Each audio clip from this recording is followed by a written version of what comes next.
everyone, I welcomes to all on King's Academy. My name is Pinky Verma from Uttar Pradesh, your reasoning mentor. So students, I hope आप सबकी study बहुत अच्छी चल रही होगी। आज का हमारा टॉपिक रहने वाला है logical Venn diagram. Logical Venn diagram का हिंदी में मीनिंग होता है तार्किक वेन आरेख।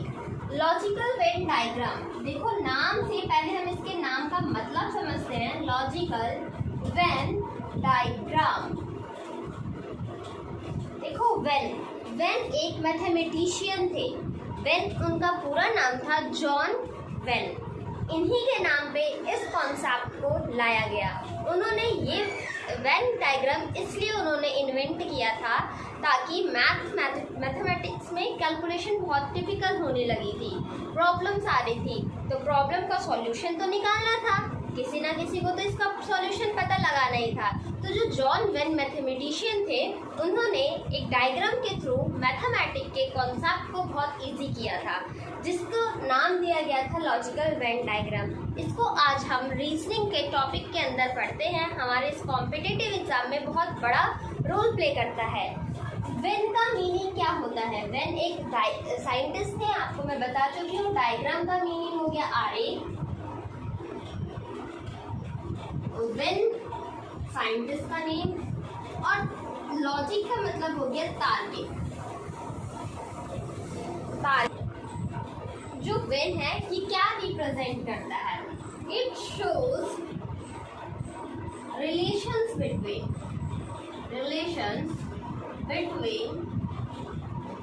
To element, two or more element.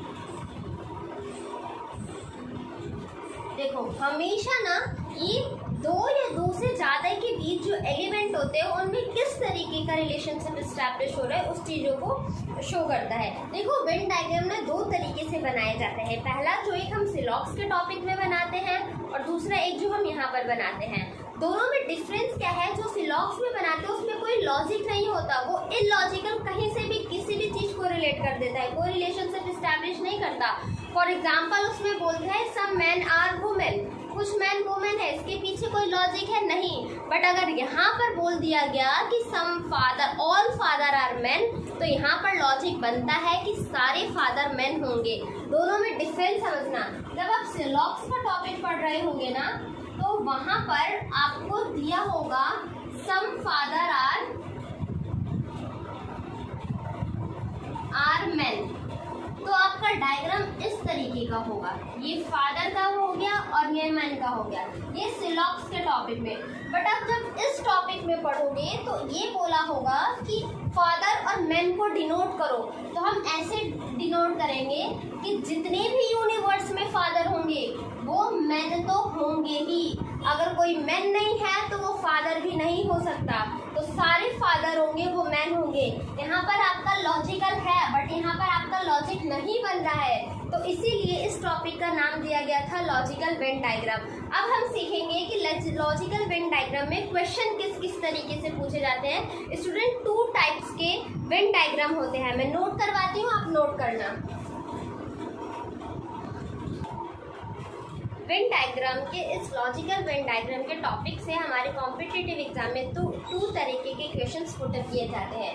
देखो टू पार्ट्स में डिवाइड किया है। पहला क्या पूछा जाता है? Logical relationship among different element. अलग अलग तरीके के आपको एलिमेंट दिए होंगे, उनके बीच में आपको रिलेशनशिप दिखाना होगा with the help of diagram, ठीक। और एक logical Venn diagram based on calculation पे बेस्ड होता है। आपको कुछ मैथमेटिकल बॉडीज के कुछ शेप्स दिए होंगे, उन शेप में कुछ नंबर्स दिए होंगे, और कुछ कैलकुलेशन, हल्की फुल्की एडिशन सब्ट्रैक्शन का कैलकुलेशन करवाता है। तो इस दो तरीके से हमारे टॉपिक्स को कवर अप किया जाता है। एग्जाम्पल के थ्रू समझो। जब रिलेशनशिप इस्टेब्लिश करने को बोलेगा, उसने क्वेश्चन दिया है पेन, पेंसिल और स्टेशनरी, ठीक। अब बोला है इसको एक वेन डायग्राम के थ्रू एस्टैब्लिश करना है।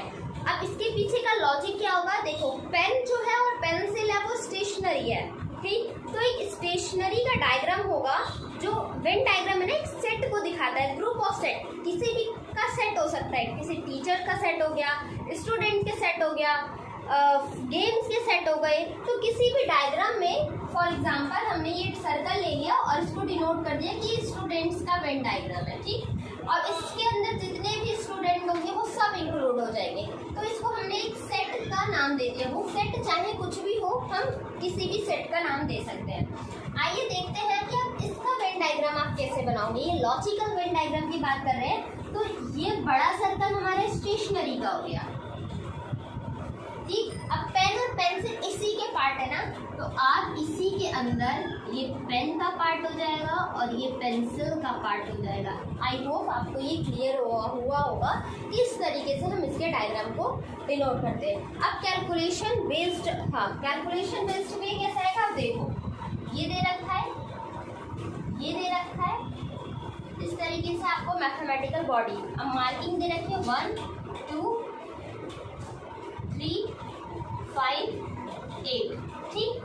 अब ये दिखा रहा है जो ट्राइंगल है वो रिप्रेजेंट कर रहा है जिसको बैट बॉल पसंद है, ठीक।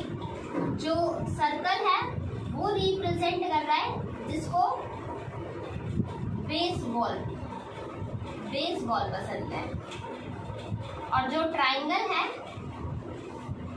वो जो स्क्वायर है वो रिप्रेजेंट कर रहा है जिसको क्या पसंद है, बैडमिंटन पसंद है, ठीक। अब ये बता रहा बैडमिंटन। अब ये क्वेश्चन में ये पूछा है, अब ये बताओ जिसको बेसबॉल भी पसंद है और बैडमिंटन भी पसंद है, जिसको दोनों ही गेम पसंद होगा। आप देखो सर्कल क्या डिनोट कर रहा है, बेसबॉल को, और स्क्वायर का डिनोट कर रहा है बैडमिंटन को। तो ये वाला पार्ट जो है सर्कल के पार्ट में ये भी आ रहा है 3 नंबर और ये भी आ रहा है। तो कितने स्टूडेंट्स हो जाएंगे जिसको बेसबॉल भी पसंद है और बैडमिंटन भी पसंद है, तो हमारा आंसर हो जाएगा 3। तो इस तरीके के दोनों के बीच में डिफरेंस होता है। इनको बहुत सारे नंबर ऑफ क्वेश्चन से हम सीखेंगे ताकि आपको क्लैरिफाई होता जाए। आप एक बार इसको क्लिक कर लो। तो स्टूडेंट्स देखो, अब हमारे इस टॉपिक पे क्वेश्चन किस तरीके से फ्रेम किए जाते हैं और ऑप्शन किस तरीके से दिए जाते हैं। देखो क्वेश्चन नंबर फर्स्ट क्या बोला गया है, Which of the following diagrams indicates the best relations between travelers? कौन सा इसमें से बेस्ट डायग्राम, 4 ऑप्शन दिए, इसमें से कौन सा डायग्राम आपको बेस्ट शो कर रहा है किन किन चीज़ों को, ट्रेवलर्स को, ट्रेन को और बस को। देखो 4 ऑप्शन है। अब ये देखो, जो ट्रेवलर्स होंगे वो बस के भी हो सकते हैं और जो ट्रेवलर होंगे वो ट्रेन के भी हो सकते हैं। अब ट्रेन में भी 2 तरीके की ट्रेन आ जाएंगी, एक जो मालगाड़ी को लेके जो सामान को, गुड्स को ट्रैवल करवाती है, और एक जो पैसेंजर को लेके जाती है। तो अब देखो ट्रेवलर दोनों हो सकते हैं, बस से करने वाला भी ट्रेवलर होगा और ट्रेन से जाने वाला भी ट्रेवलर होगा। तो दोनों के बीच में कुछ रिलेशनशिप एस्टैब्लिश हो रहा है ना। तो डायग्राम को देखो, एग्जाम्पल हमने ले लिया, ये ट्रैवलर्स है सारे, ठीक। कुछ लोग तो बस से ट्रैवल कर रहे हैं, वो भी ट्रैवलर आ गए, और कुछ जो ट्रैवल कर रहे हैं वो ट्रेन से ट्रैवल कर रहे हैं, ये भी तो ये जो ये वाला पार्ट है और जो ये वाला पार्ट है, ये दोनों किस चीज़ को शो कर रहा है कि जो ट्रैवलर है जो ट्रेन और बस से दोनों को इंडिकेट कर रहा है। तो इस तरीके का चारों में से कौन सा ऑप्शन है, ऑप्शन नंबर सी। तो हम ऑप्शन नंबर सी को मार्क करेंगे और नेक्स्ट क्वेश्चन पे बढ़े होंगे। आई होप इस तरीके के और भी क्वेश्चन फ्रेम किए जाएंगे। अभी आपको एग्जाम्पल देके समझाती हूँ। सो स्टूडेंट्स, क्वेश्चन नंबर 2 पे फोकस करते हैं हम। क्या बोला गया है, Which of the following diagram indicates the best relationship between mother, doctor and female? देखो प्रोफेशन दिया है, फीमेल जेंडर दिया है और एक रिलेशन दे रखा है मदर। अब इस तीनों को कौन से डायग्राम में सबसे बेस्ट सूटेबल शूट कर रहा है, सबसे सही तरीके से बता रहा है। देखो डॉक्टर जो है, जो डॉक्टर है वो किसी की मदर भी हो सकती है, जो डॉक्टर है वो फीमेल भी हो सकती है और डॉक्टर मेल भी हो सकते हैं। तो कौन सा पार्ट जो ऐसा है जो डिफाइन कर रहा होगा? देखो इसमें से तो तीनों कुछ नहीं डिफाइन कर रहा। ये ऑप्शन हमने एलिमिनेट कर दिया, ये बिल्कुल अलग पार्ट दिखा रहा है, ये ऑप्शन एलिमिनेट हो गया। अब यहाँ पर तो हम ऐसा नहीं बोल सकते ना कि सारी जो फीमेल है वो मदर और डॉक्टर हो सकती है, तो ये ऑप्शन डिनोट हो गया। कुछ क्वेश्चंस को हमें ऑप्शन को एलिमिनेट करके भी मार्क करना होता है। अब देखो हमारे पास सिर्फ ऑप्शन ए बचा। देखो मान लो ये हमारी मदर हो गई, डॉक्टर हो गई, और कुछ पार्ट जो मदर है वो डॉक्टर भी है और कुछ पार्ट फीमेल भी है। तो ये वाला डायग्राम हमारा बेस्ट सूट कर रहा है। तो ऑप्शन नंबर ए को मार्क करेंगे और नेक्स्ट क्वेश्चन की तरफ बढ़ेंगे। Let's move question number 3। Which of the following diagrams indicate the best relations between tennis fan, cricket player and student? देखो टेनिस फैन में सब क्रिकेट प्लेयर, खेलने वाला जो क्रिकेट प्ले कर रहा है वो भी तो टेनिस का फैन हो सकता है, भले वो खेल क्रिकेट रहा है लेकिन फैन तो वो टेनिस का हो सकता है ना। फैन टेनिस उसे देखना क्या पता अच्छा लगता है, उसे खेलना नहीं पसंद है, बट क्रिकेट खेलना उसे पसंद है। और स्टूडेंट तो टेनिस फैन वाला भी स्टूडेंट हो सकता है और क्रिकेट जो खेल रहा है वो भी स्टूडेंट हो सकता है। तो इसमें कौन सा ऑप्शन बेस्ट प्ले करेगा? तीनों में आपस में कॉम्बिनेशन बैठ रहा है। देखो कौन सा कॉम्बिनेशन है इसमें, देखो ये हो जाएंगे स्टूडेंट, ये हो जाएंगे क्रिकेट प्ले करने वाले और ये हो जाएंगे टेनिस के फैन वाले।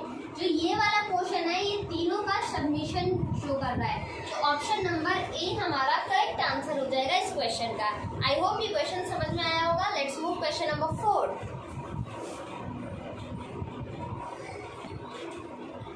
क्वेश्चन नंबर 4 किसके बीच में रिलेशन बताना है? जज, थीफ और क्रिमिनल। देखो थीफ और क्रिमिनल, अगर कोई थीफ चुराता है कोई चीज़ तो क्राइम भी तो कर रहा है ना। तो यहाँ से हमने एक रिलेशन क्या एस्टेब्लिश कर लिया कि थीफ और क्राइम एक दूसरे से रिलेटेड होगा। लेकिन जज का रोल तो बाद में आएगा ना। तो कौन सा डायग्राम से दिख रहा है? थीफ और क्रिमिनल को हम एक साथ रख सकते हैं। जो थीफ होगा वो क्रिमिनल होगा, क्योंकि चुरा रहा है तो क्राइम कर रहा है तो क्रिमिनल हो गया, और जो जज हो गया हमारा दूसरा हो गया। तो ऑप्शन नंबर सी हमें इन चारों वेन डायग्राम में ऑप्शन नंबर सी सबसे बेस्ट पार्ट लग रहा है। तो option number C is the correct answer of the question number 4। Student question number 6 की तरफ बढ़ते हैं। क्वेश्चन नंबर 6 ये बोलता है Which of the following diagram indicate the best relation between teacher, graduate and human being?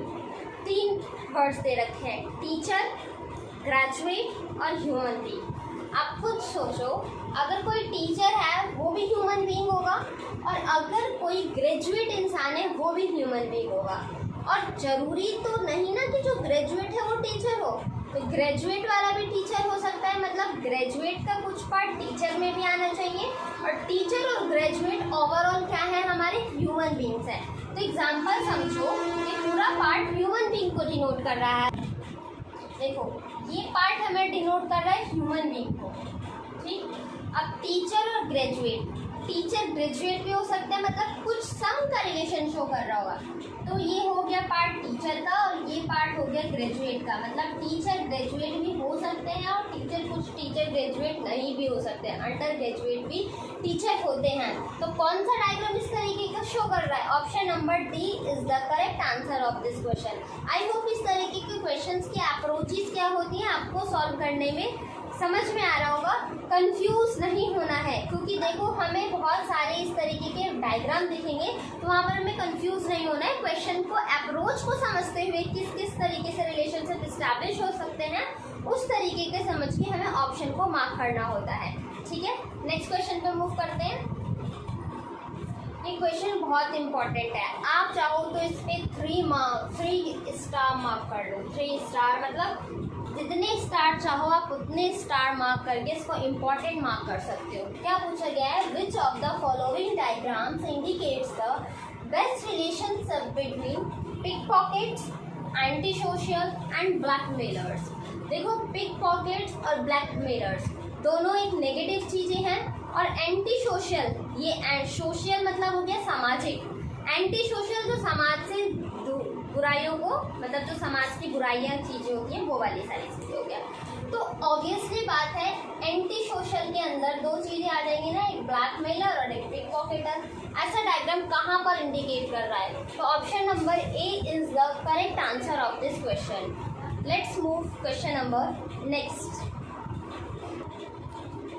So student question number 7 क्या बोलता है? Which of the following diagram indicate the best relationship between sun, moon and molecules? देखो जो सन है, सन भी एक molecule से बना है और मून भी हमारा मॉलिक्यूल से बना है। तो मॉलिक्यूल एक वास्ट एरिया है जिसके अंदर सन और मून दोनों इंक्लूड होते हैं। तो ऐसा कौन सा वास्ट एरिया है जिसमें 2 एलिमेंट यूज हो रहे हैं? तो इसका आंसर भी option number A is the correct answer of this question. आइए मूव करते हैं अलग टाइप की क्वेश्चंस की। ये अभी तक हमने क्या सीखा था?